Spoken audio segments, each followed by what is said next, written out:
Bonjour, bienvenue à l'Hôtel Cabu. Je vais vous présenter aujourd'hui l'exposition Jeanne d'Arc, héroïne populaire. Cette visite, initialement prévue dans les salles du musée, est exceptionnellement un live, puisque nous connaissons tous les conditions sanitaires actuelles. Je vous inviterai bien sûr à venir voir les œuvres quand le confinement sera terminé.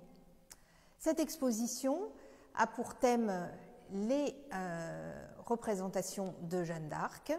Pourquoi cette thématique? Tout simplement parce que nous sommes cette année le centenaire de la canonisation de Jeanne d'Arc. C'était un événement à ne pas manquer pour le musée et surtout pour la ville d'Orléans qui organise chaque année les fêtes de Jeanne d'Arc. Cette exposition en fait est l'occasion de montrer en fait le fonds exceptionnel que nous avons au musée. Nous avons environ 500 œuvres qui traitent de Jeanne d'Arc, qui représentent Jeanne d'Arc. Donc Jeanne d'Arc, qui est-ce? Nous la connaissons tous. Jeanne d'Arc, née en 1412 à Domrémy.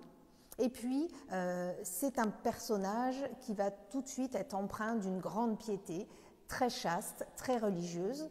Et les voies vont la mener en fait vers sa mission qui va être de rendre le royaume de France à Charles VII. Pour cela, elle va faire de multiples pérégrinations et va arriver à Orléans, l'un des épisodes les plus fameux de son histoire, le 29 avril 1429. Elle entre dans la ville et c'est lors de la prise de la Bastide des Tournelles qu'elle va être en fait blessée. Mais avec toute sa fougue, elle va réussir en fait à chasser l'ennemi anglais qui va en fait quitter la ville le 8 mai de la même année. Ensuite, elle va continuer son parcours et va arriver en fait à Compiègne. Et c'est en 1430 qu'elle va être en fait blessée lors d'une bataille et emprisonnée, condamnée au bûcher. Et le 30 mai 1431, elle est brûlée vive à Rouen. Il va falloir attendre assez longtemps, 1456, pour qu'un premier procès, en fait, la réhabilite. Mais ce n'est que en 1920 qu'elle va être canonisée, finalement, après de maintes et maintes procédures. Donc, l'idée de cette exposition, c'était vraiment de montrer les différentes représentations, les différentes images que Jeanne a pu incarner depuis, en fait, le XVe siècle. Donc, il n'existe pas de portrait officiel de Jeanne.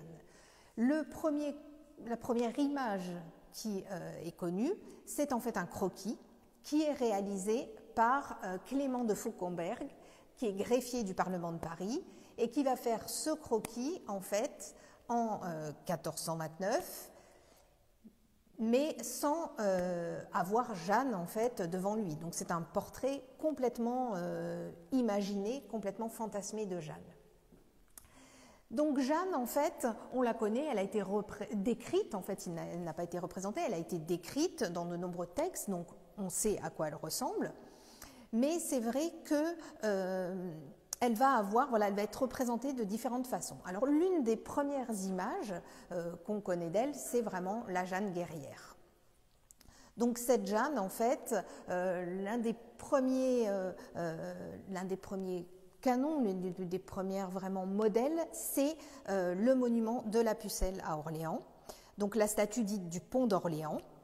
Cette statue, en fait, on y voit Jeanne et face à Charles VII, et puis une Vierge en pitié. Donc c'est une image qui mêle à la fois, en fait, ce côté militaire, Jeanne en armure, en habit vraiment de combat très masculin, mais aussi ce côté religieux.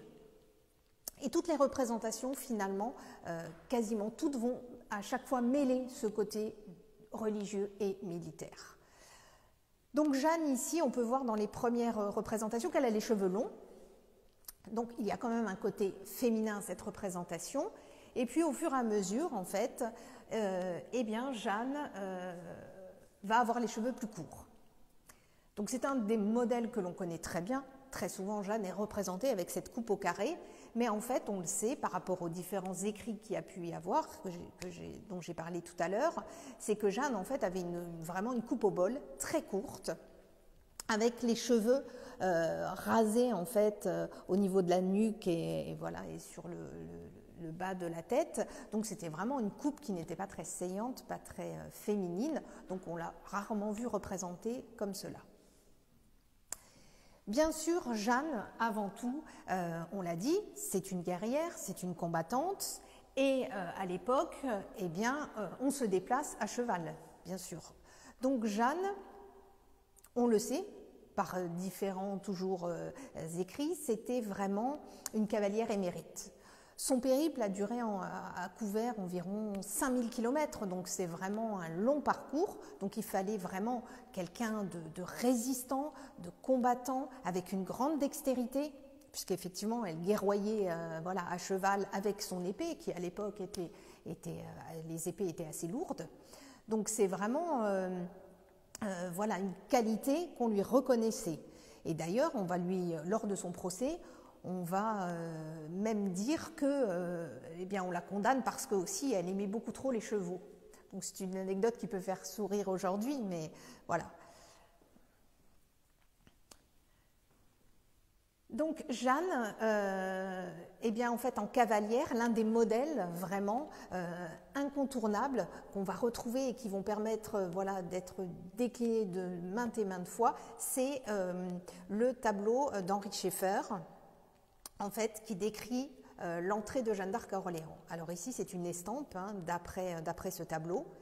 On y voit Jeanne qui entre dans Orléans, en fait, suivie de ses compagnons d'armes qu'on devine à l'arrière, et puis avec des religieux qui la précèdent, avec son étendard, et puis surtout, sur ce côté gauche, effectivement, le peuple orléanais qui implore Jeanne de libérer la ville de l'oppresseur anglais.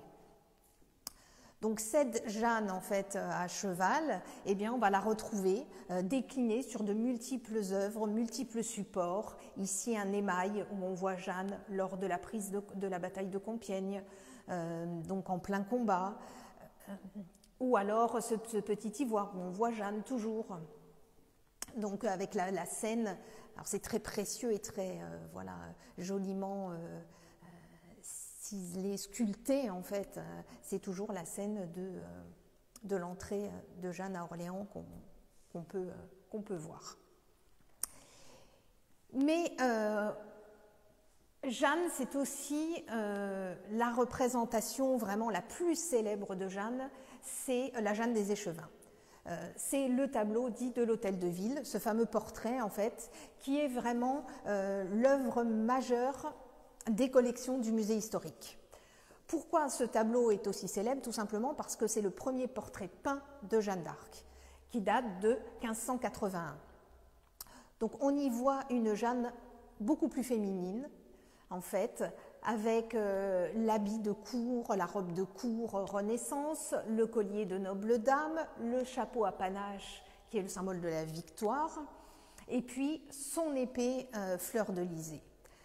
Donc cette représentation, en fait, c'est vraiment une assimilation aux femmes fortes de l'histoire, mais surtout aux femmes fortes de la Bible. Donc à cette époque, en fait, Lucas Cranach, qui est un peintre très célèbre hein, du XVIe siècle, va en fait décider de représenter Judith. Judith, c'est la femme forte, hein, la femme voilà, qui va couper la tête d'Holoferne dans la Bible. Et en fait, il va y avoir un vrai parallèle entre ces femmes qui sont prêtes en fait, à sacrifier leur vie pour délivrer leur peuple. Donc Jeanne et Judith sont vraiment très souvent mises en parallèle. Et si on mettait côte à côte à la fois ce tableau et les différentes représentations que Lucas Cranach a pu faire de Judith, on verrait que les représentations sont assez similaires. Donc là, effectivement, c'est la femme plus féminine, plus en beauté, mais toujours la guerrière avec son épée, voilà, fièrement tendue, donc toujours en train d'accomplir sa mission. Et puis, à côté de la féminité, qui va s'accentuer sur certaines représentations, il y a bien sûr le côté mystique. Jeanne, avant tout, C'est une jeune fille empreinte de piété, très croyante, nous l'avons dit au début de l'exposition, très chaste. Et en fait, elle est très souvent représentée en train d'entendre ses voix. Donc, à la fois, très souvent à Don Rémy, en paysanne, dans le champ à côté de la maison familiale. Donc, c'est le cas ici, sur cette statuette, effectivement, où on voit Jeanne habillée vraiment à la mode paysanne lorraine de l'époque. Donc, elle a son petit gilet, sa besace, sa longue jupe. Elle est vraiment, là, on voit, très empreinte, très en introspection, vraiment en train d'entendre, d'écouter ces voix qui viennent des saints. Mais toujours, à côté, eh bien, on va avoir ce rappel à l'aspect guerrier militaire. Donc là, on voit son armure à ses pieds qui préfigure, en fait, qui est vraiment une préfiguration de son engagement militaire, de sa mission. Et puis, une des œuvres vraiment qui est majeure dans cette exposition, c'est cet émail qui, en fait, est inspiré, c'est vraiment un extrait du tableau de Jean-Auguste Dominique Ingres, qui, en fait, représente la Jeanne d'Arc au sacre du roi Charles VII. Donc là, l'artiste émailleur s'est focalisé sur le personnage de Jeanne.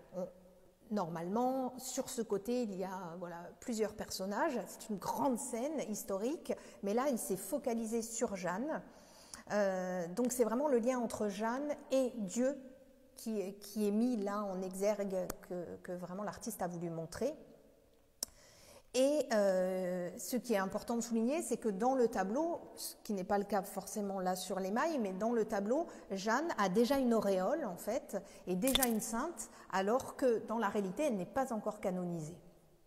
Donc la volonté, c'était vraiment de montrer cet aspect mystique, cet aspect religieux de Jeanne. Et puis bien sûr, à côté de l'aspect religieux, il y a l'aspect, la Jeanne bergère, la Jeanne plus romantique, mais aussi, bien sûr, on va s'arrêter un peu sur ces objets qui finalement ne sont pas des œuvres majeures en tant que telles, mais qui sont plutôt des objets produits en série, des objets de peu de valeur marchande finalement, mais qui sont très importantes déjà dans les collections de l'Hôtel Cabu, puisque l'intérêt de ces objets, c'est de montrer que même le peuple, même les personnes qui avaient finalement peu de moyens, pouvaient avoir un petit morceau de Jeanne finalement. Le fait de pouvoir à la fois avoir un objet finalement de piété, mais aussi qui soit utile au quotidien. C'est le cas de ces bras de lumière, par exemple, ou de ces différentes bouteilles, qui conjuguent à la fois la représentation de la sainte et ce côté utile de l'objet. Mais effectivement, de l'autre côté, on a quelques pièces qui sont un peu plus finement réalisées, des objets d'une beaucoup plus grande qualité, notamment ce moutardier en argent ou d'autres pièces, ces assiettes de la faïencerie de Gien, mais on est toujours dans des objets utilitaires. C'est effectivement cette période du 19e où sont fabriqués ces objets, finalement, c'est la période où la France perd l'Alsace-Lorraine et a besoin de saints, d'images fortes, non pas de saints mais d'images fortes, pardon, pour symboliser ce patriotisme. Et donc Jeanne va trouver totalement sa place pour incarner ces images, ces personnalités fortes. Et puis, dans les objets du quotidien, il y a aussi les jouets, parce que, effectivement, cette période, c'est aussi le moment où on va vouloir écrire le roman national. Donc, on va commencer à vouloir montrer ces grands héros du pays, et Jeanne d'Arc, bien sûr, va totalement intégrer ce panthéon illustre avec d'autres personnages. Et puis aujourd'hui, Jeanne est toujours présente, donc c'est vrai on va la trouver sur des supports complètement hétéroclites, Jeanne, héroïne d'un jeu vidéo, d'un manga, et bien sûr au cinéma, Jeanne est toujours voilà, abondamment présente comme personnage principal. Donc Jeanne, eh bien, c'est un personnage universel qui incarne la liberté, le courage et qui est toujours présente. Tout le monde connaît Jeanne d'Arc finalement. C'est un personnage que de nombreux, voilà, que ce soit les religieux à une époque, les monarchiques, aujourd'hui certains partis politiques, tout le monde prend un petit morceau de Jeanne d'Arc. Donc l'idée, c'est vraiment de vous donner envie de venir visiter cette exposition une fois que le confinement sera fini et de pouvoir, voilà, vous délecter devant toutes ces œuvres qui ont été sorties des réserves pour, voilà, à l'occasion de cette exposition. Merci.